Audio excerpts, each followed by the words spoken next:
അത്യുന്നതന്റെ മറവിങ്കൽ സർവശക്തന്റെ നിഴലിൻ കീഴിൽ പാർക്കും ഞാൻ നിർഭയനായി, പാടും ഞാൻ സ്തുതിഗീതങ്ങൾ.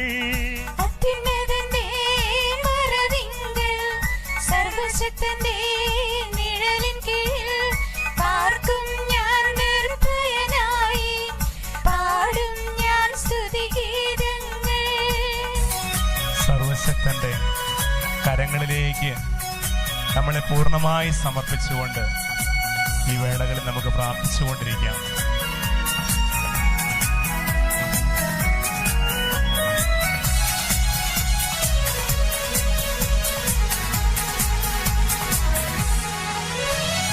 യാത്രകളിൽ തൻ കാവലുണ്ട്, ആളും സഹായവും കരുതിയിട്ടുണ്ട്.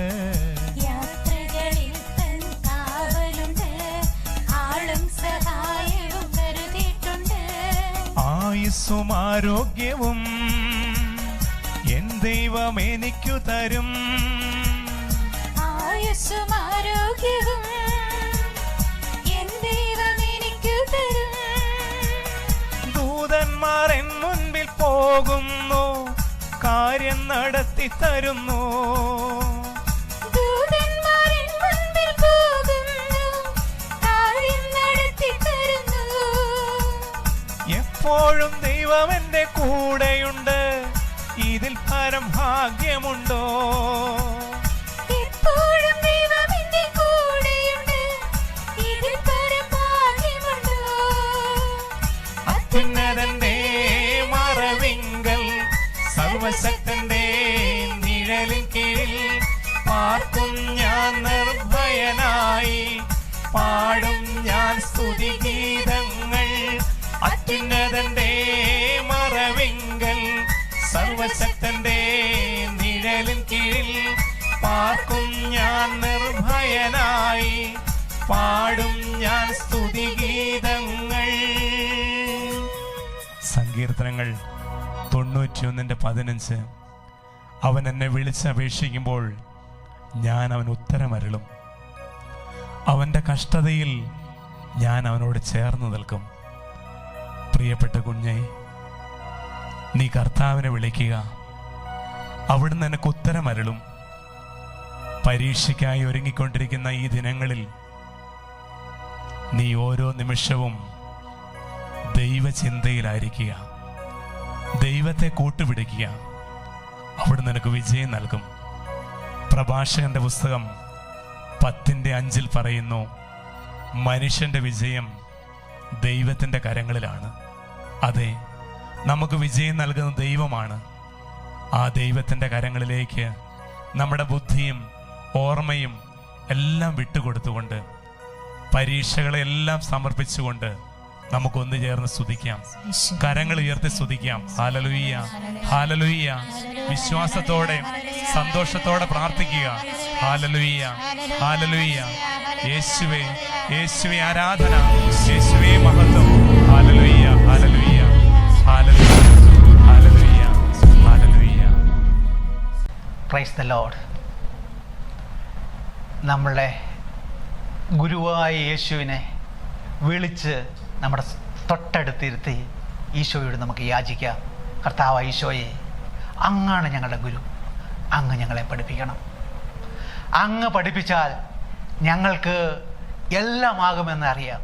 അങ്ങ് ഞങ്ങളുടെ കൂടെ ഉണ്ടാകണമേ എന്ന് ഞങ്ങൾ ഒരുമിച്ച് പ്രാർത്ഥിക്കുന്നു. യാക്കോബ് 1:5. നിങ്ങളിൽ ജ്ഞാനം കുറവുള്ളവർ ദൈവത്തോട് ചോദിക്കട്ടെ, അത് അവന് ലഭിക്കും. നമ്മൾക്കാർക്കെങ്കിലും പഠനത്തിൽ ബുദ്ധിമുട്ടുന്നുണ്ടെങ്കിൽ അതിനെ ഓർത്ത് നമ്മൾ ഇനി പ്രയാസപ്പെടേണ്ട ആവശ്യമില്ല. ദൈവം നമ്മളെ അനുഗ്രഹിക്കാൻ തയ്യാറായി നമുക്ക് വചനം നൽകിയിരിക്കുന്നു. നമ്മുടെ ജീവിതത്തിൽ അത്ഭുതകരമായ മാറ്റം ദൈവം വരുത്തുമെന്ന കാര്യത്തിൽ ഒരു സംശയവും വേണ്ട. ദൈവത്തിൽ പൂർണ്ണമായും നമ്മളെ വിട്ടുകൊടുത്താൽ മാത്രം മതി. അങ്ങനെ വിട്ടുകൊടുത്തവർക്കെല്ലാം അത്ഭുതകരമായ മാറ്റം സംഭവിക്കപ്പെട്ടിട്ടുണ്ട്. ഏതായാലും നിങ്ങൾക്ക് പഠനത്തിൽ എപ്പോഴും പ്രയാസമുണ്ടായെങ്കിൽ എപ്പോൾ പഠിക്കാനിരിക്കുമ്പോഴും ആദ്യമേ ഈശോയെ വിളിച്ച് തൊട്ടടുത്തിരുത്തി എന്നെ പഠിപ്പിക്കണമേ എന്ന് പറഞ്ഞിട്ട് നിങ്ങൾ പഠിക്കാൻ തുടങ്ങൂ. അത്ഭുതകരമായി നിങ്ങൾക്ക് പഠിക്കാൻ പറ്റുന്നത് അനുഭവിച്ചറിയാൻ പറ്റും. ഏതായാലും ഞാൻ കഴിഞ്ഞ ദിവസം പറഞ്ഞതുപോലെ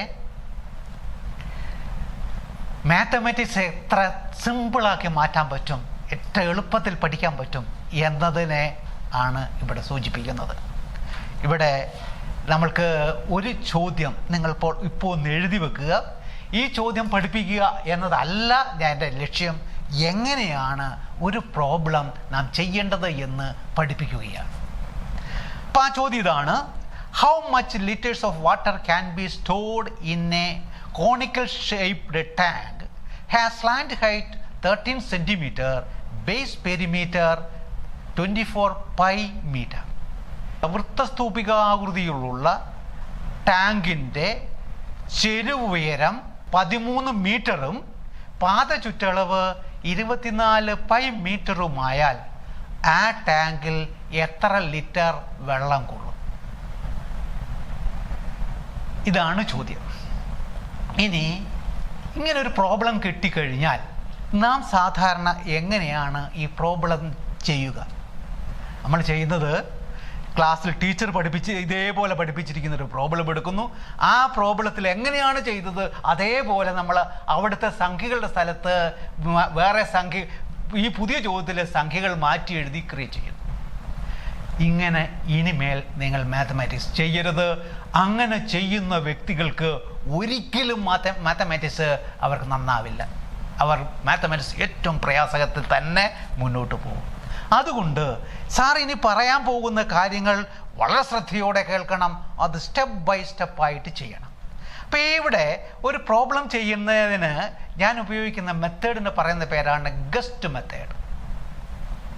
ഒരു പ്രോബ്ലത്തിന് നമ്മൾ ഗസ്റ്റിനോട് എങ്ങനെ പെരുമാറുന്നു അതേപോലെ പെരുമാറണമെന്നാണ് ഞാൻ സൂചിപ്പിക്കുന്നത്. നിങ്ങളുടെ വീട്ടിൽ ഒരു ഗസ്റ്റ് വന്നിരിക്കുന്നു വിചാരിക്കും. ഡോറെല്ലാം ക്ലോസ് ചെയ്തിട്ടാണ് ഇട്ടിരിക്കുന്നത്. ഗസ്റ്റ് വന്നിരിക്കുന്നു. ആ കോളിംഗ് ബെൽ അടിക്കുന്ന ശബ്ദം നിങ്ങൾ കേൾക്കുന്നു. നിങ്ങൾ എന്താണ് ചെയ്യുക? നമ്മൾ പോയി വാതിൽ തുറക്കുന്നു. എന്തിനാണ് വാതിൽ തുറക്കുന്നത്? വാതിൽ തുറക്കുന്നത് ഈ വന്നു നിൽക്കുന്നത് ആരാണ് എന്ന് നമുക്ക് കാണാൻ വേണ്ടിയിട്ടാണ്. ഒന്നാമത്തെ കാര്യം കാണുക എന്ന്. ഇനി നിങ്ങൾ ആ വന്നു നിൽക്കുന്ന ഗസ്റ്റിനെ കണ്ടു. നിങ്ങൾ ഇനി എന്താണ് ചെയ്യുക? നിങ്ങൾ ആരാണെന്ന് ചോദിക്കും, ഇല്ലേ? ഈ വന്നു നിൽക്കുന്നയാള് നിങ്ങളുടെ അമ്മാവനാണ്. അത് ഗൾഫിൽ നിന്ന് നിങ്ങൾക്ക് കുറേ സമ്മാനങ്ങളൊക്കെ തരാൻ വേണ്ടിയിട്ടാണ് വന്നിരിക്കുന്നത്.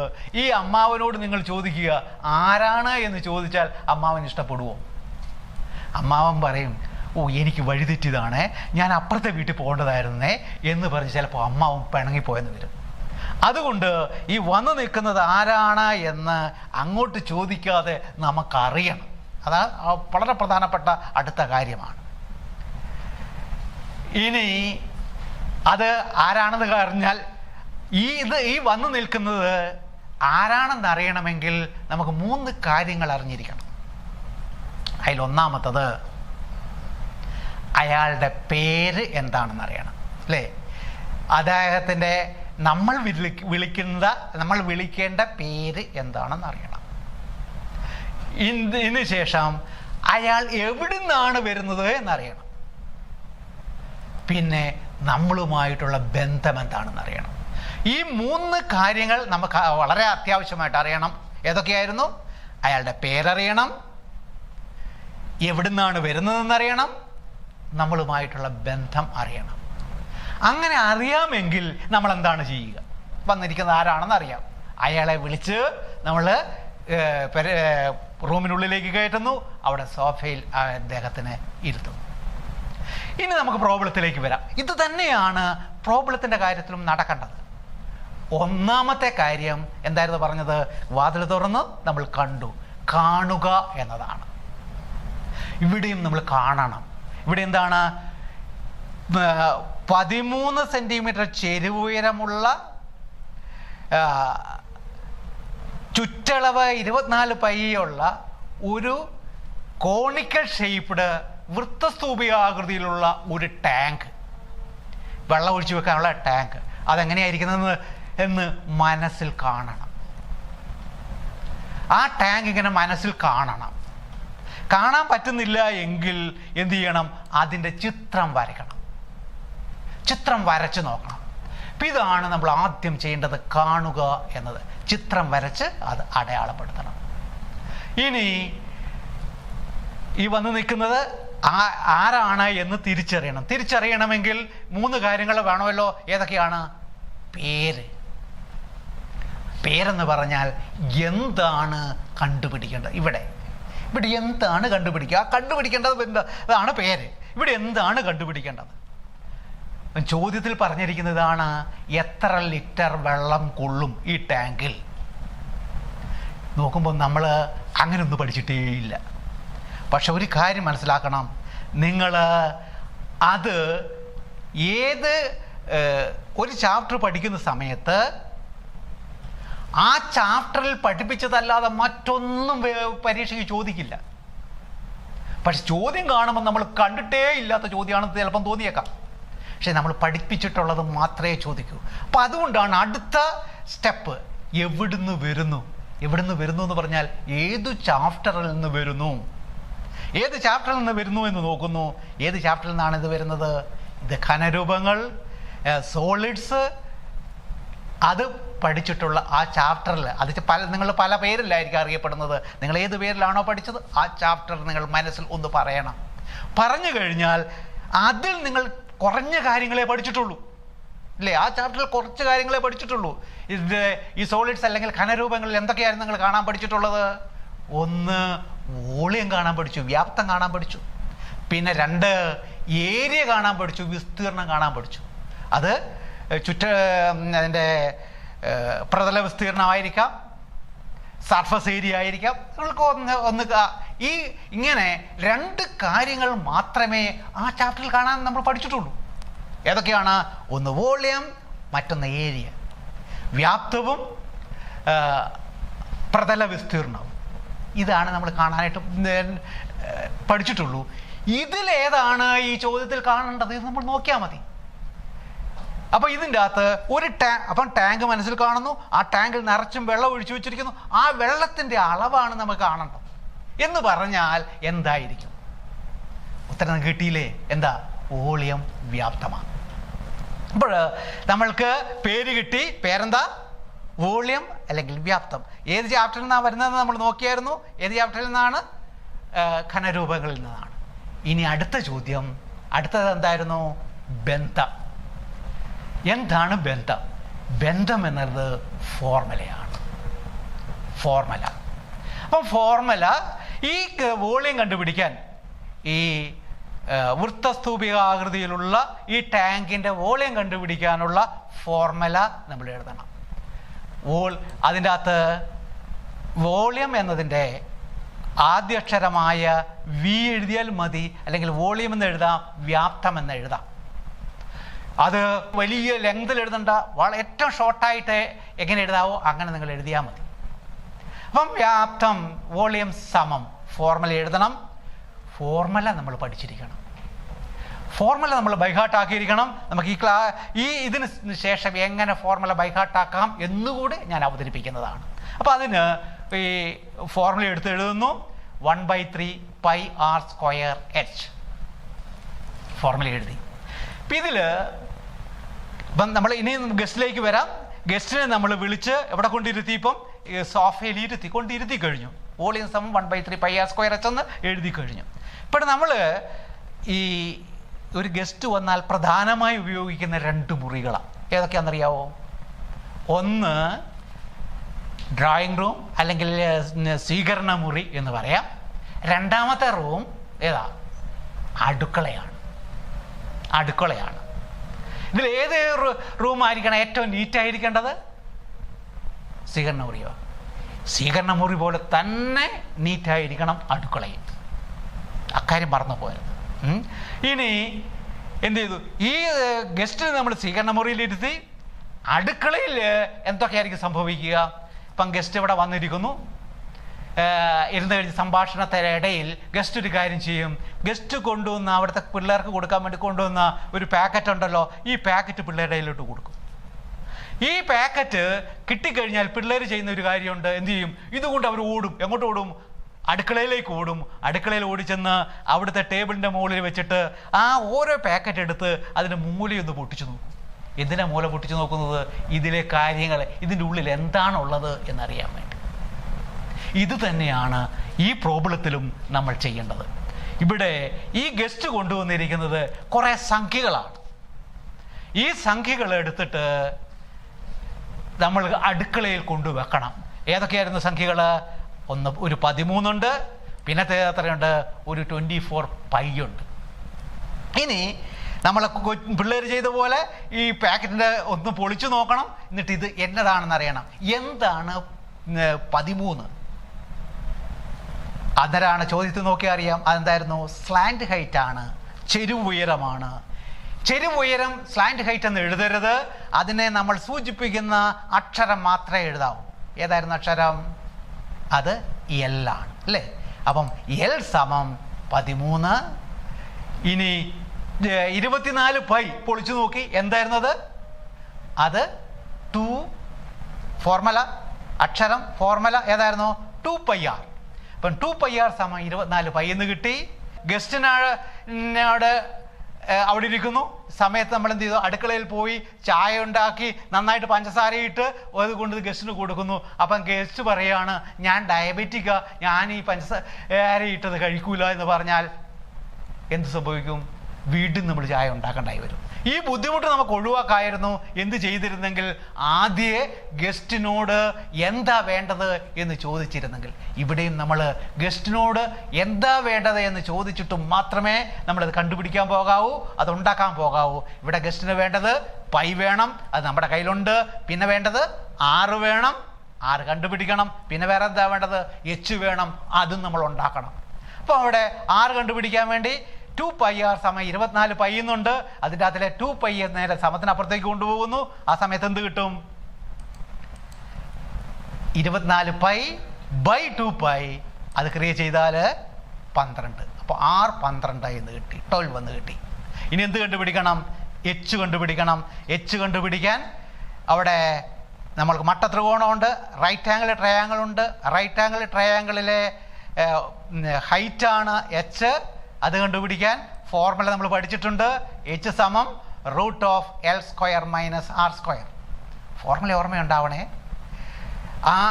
ഇനി അതിൻ്റെ അകത്ത് നേരെ സബ്സ്റ്റിറ്റ്യൂട്ട് ചെയ്യുന്നു.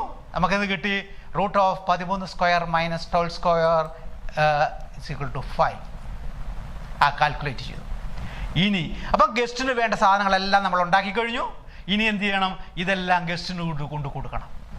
അതായത് പൈയുടെ സ്ഥലത്ത് പൈയുടെ വില എഴുതണം, ആറിൻ്റെ സ്ഥലത്ത് ആറിൻ്റെ വില എഴുതണം, എച്ചിൻ്റെ സ്ഥലത്ത് എച്ചിൻ്റെ വില എഴുതണം, കാൽക്കുലേറ്റ് ചെയ്യണം. ഇതേ വേണ്ടു.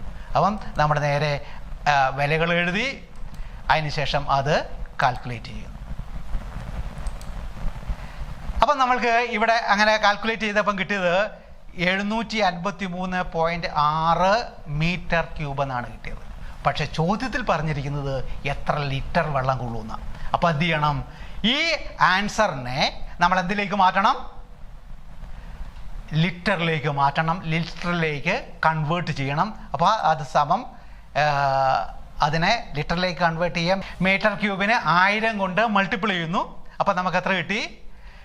7,53,600 ലിറ്റർ എന്ന് കിട്ടി. ക്ലിയർ ആയല്ലോ? ഇത് നിങ്ങൾ ഇനി എങ്ങനെയാണ് നമ്മൾ ചിന്തിച്ചത്? ഈ പ്രോബ്ലം ചെയ്യുന്നത് ഈ കണക്ക് നിങ്ങൾ ഓർക്കുകയേ വേണ്ട. പക്ഷേ ഈ പ്രോബ്ലം ചെയ്യാൻ വേണ്ടി നമ്മൾ ചെയ്ത സ്റ്റെപ്പുകൾ നിങ്ങൾ ഓർമ്മയിൽ വെക്കണം. അത് നിങ്ങൾ ബൈഹാർട്ടാക്കണം. ഓരോ സ്റ്റെപ്പും മനസ്സിൽ പറഞ്ഞിട്ടായിരിക്കണം അത് നിങ്ങൾ ചെയ്യേണ്ടത്. അങ്ങനെ നിങ്ങൾ 10 പ്രോബ്ലം, വ്യത്യസ്തങ്ങളായ 10 പ്രോബ്ലം സ്വന്തമായി ചെയ്തു കഴിഞ്ഞാൽ ഞാൻ ഗ്യാരണ്ടി തരുന്നു, നിങ്ങളുടെ ലൈഫിൽ മാത്തമാറ്റിക്സ് നിങ്ങൾക്ക് പ്രയാസം വരില്ല. എല്ലാവരും പ്രാക്ടീസ് ചെയ്യണം. അപ്പോൾ ആ സ്റ്റെപ്പുകൾ ഏതൊക്കെയാണെന്ന് നോക്കാം. നമ്മൾ ഈ ഗസ്റ്റിനെ പരിഗണിച്ച അതേ കാര്യങ്ങൾ തന്നെയാണ് ആ സ്റ്റെപ്പ്. ഞാൻ പറഞ്ഞു കഴിഞ്ഞതാണ്. അതുകൊണ്ട് വളരെ വേഗത്തിൽ നമുക്കതൊന്ന് എഴുതി വെക്കാം. Number 1, draw the figure if possible. English കിട്ടാത്തവർക്ക് മലയാളത്തിൽ പറഞ്ഞു തരാം.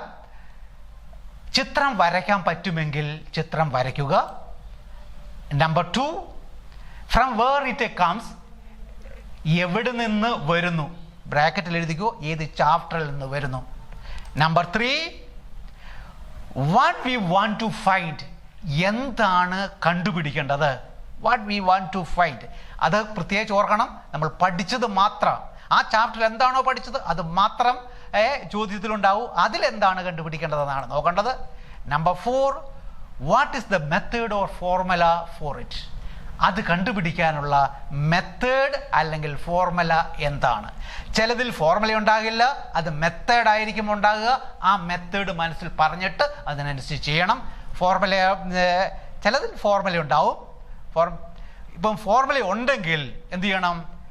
5ാമത്തെ step, write the formula if there is with specification or do it using the method.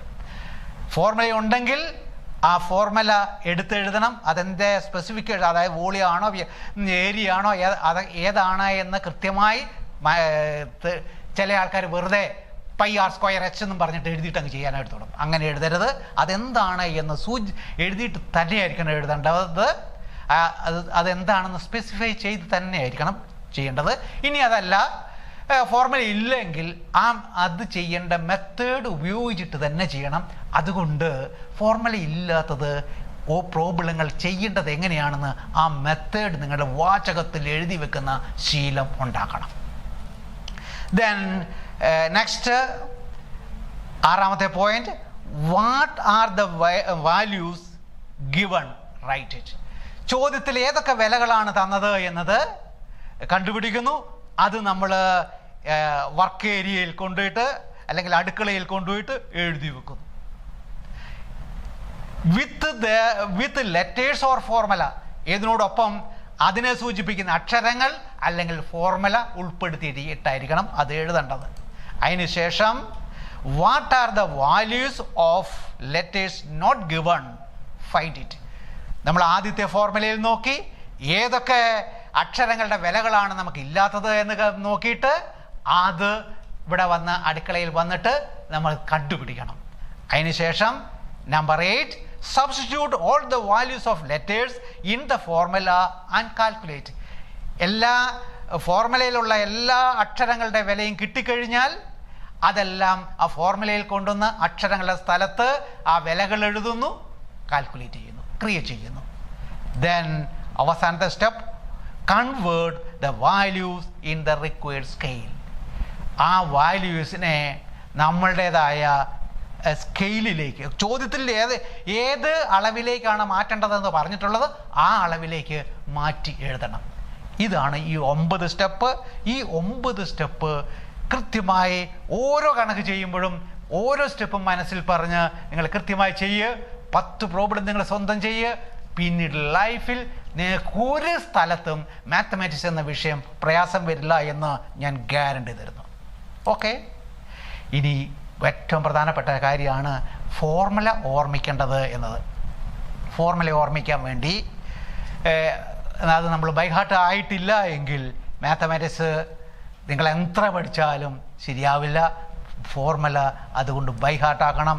Formula by ഹാർട്ടാക്കാൻ വേണ്ടി ഒരു കാര്യം, നിങ്ങൾ ഈ സ്ക്രീനിൽ കാണുന്ന പോലെ ഒരു പേപ്പർ എടുക്കുന്നു, ആ പേപ്പറിനെ നേരെ മടക്കുന്നു, എന്നിട്ട് അതിൻ്റെ സെൻറ്ററിലൂടെ ഒരു വര വരയ്ക്കുന്നു.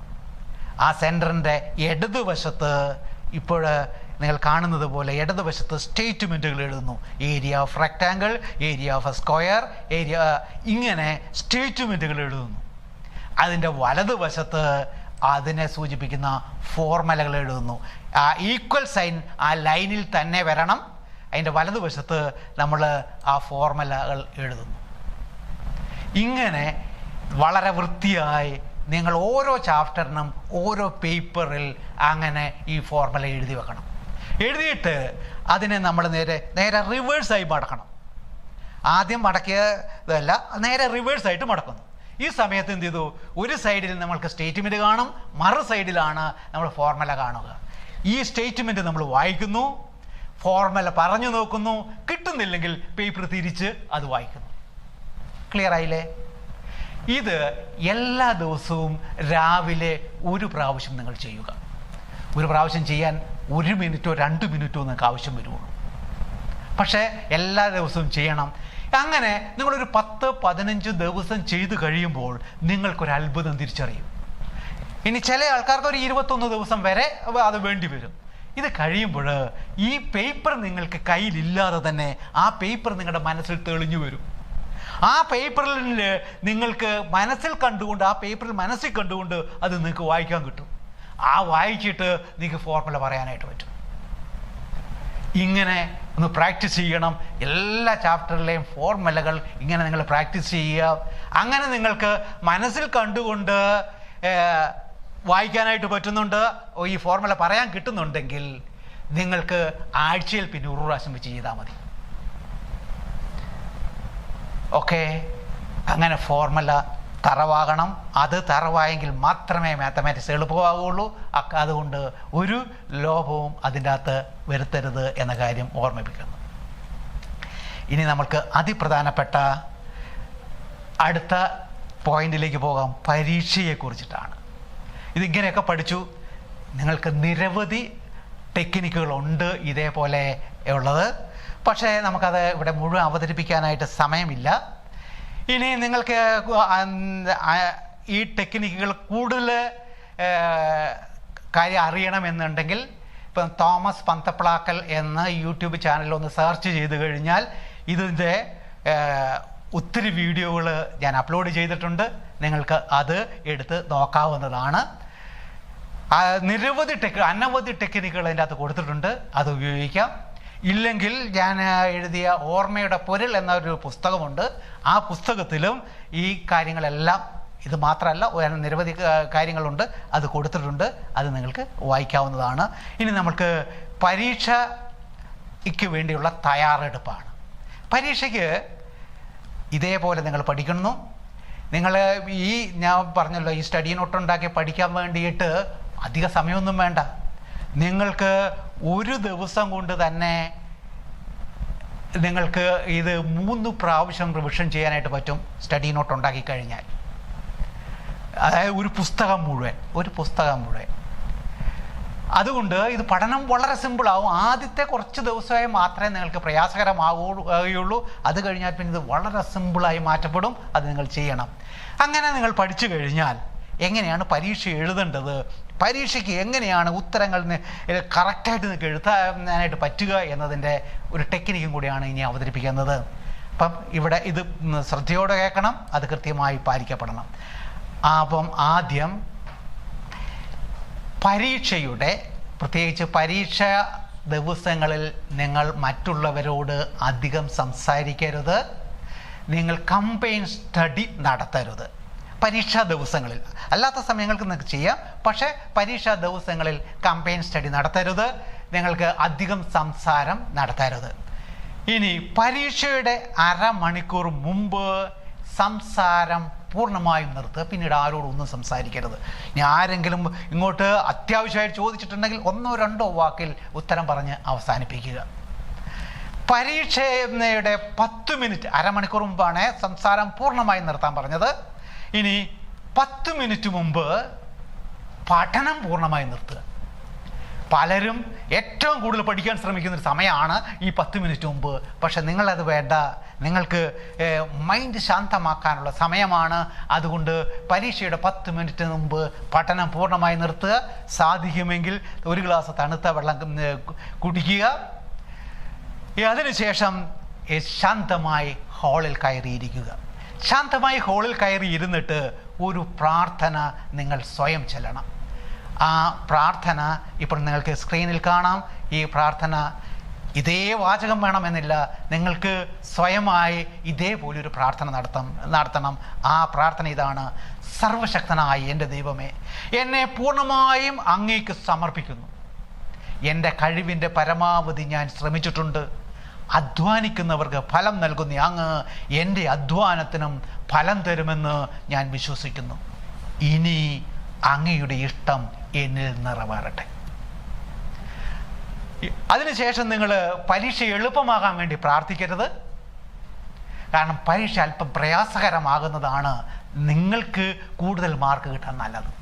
എളുപ്പകരമായി കഴിഞ്ഞാൽ എല്ലാവരും എഴുതുന്ന ഉത്തരം നിങ്ങൾ എഴുതിയാൽ എന്ത് ചെയ്തു ടീച്ചേഴ്സ് ചിലപ്പോൾ അല്പം മാർക്കൊക്കെ കുറച്ചെന്ന് വരും. അതുകൊണ്ട് അല്പം പ്രയാസമാണെങ്കിൽ നിങ്ങൾക്കതിൻ്റെ ഫുൾ മാർക്ക് ലഭിക്കും. അതുകൊണ്ട് പരീക്ഷ എളുപ്പമാകാൻ വേണ്ടി പ്രാർത്ഥിക്കേണ്ട. ഇതിന് ശേഷം നിങ്ങൾ എന്ത് ചെയ്യണം? പരീക്ഷ എഴുതണം. പരീക്ഷ എഴുതുന്ന അവസരത്തിൽ എന്തൊക്കെ കാര്യങ്ങളാണ് ശ്രദ്ധിക്കേണ്ടത്? ഒന്ന്, ക്വസ്റ്റ്യൻ നമ്പർ ഇടുന്ന കാര്യം മറന്നു പോകരുത്. ഞാൻ പലപ്പോഴും വാല്യുവേഷനിൽ കണ്ടിട്ടുള്ള ഒരു കാര്യമാണ്, ഉത്തരവൊക്കെ എഴുതി പക്ഷേ അതിൻ്റെ ക്വസ്റ്റ്യൻ നമ്പർ ഇടാൻ വിട്ടുപോയി. ചിലപ്പോൾ ടീച്ചേഴ്സ് അത് ശ്രദ്ധിച്ച് കണ്ടെത്തിയാൽ ചിലപ്പോൾ ടീച്ചേഴ്സ് നമ്പർ ഇട്ട് മാർക്ക് ഇട്ടെന്ന് വരാം. പക്ഷെ അത് വളരെ റയർ ചാൻസ് ആണ്. ടീച്ചേഴ്സ് ഹൈ സ്പീഡിൽ നോക്കുന്ന അവസരത്തിൽ ഇത് ആൻസർ കണ്ടെന്നൊന്നും വരില്ല. അതുകൊണ്ട് നമ്പർ ഇടുന്ന കാര്യം ഉറപ്പ് വരുത്തിയിരിക്കണം. നമ്പർ ഇട്ട് തന്നെയായിരിക്കണം പരീക്ഷ എഴുതേണ്ടത്.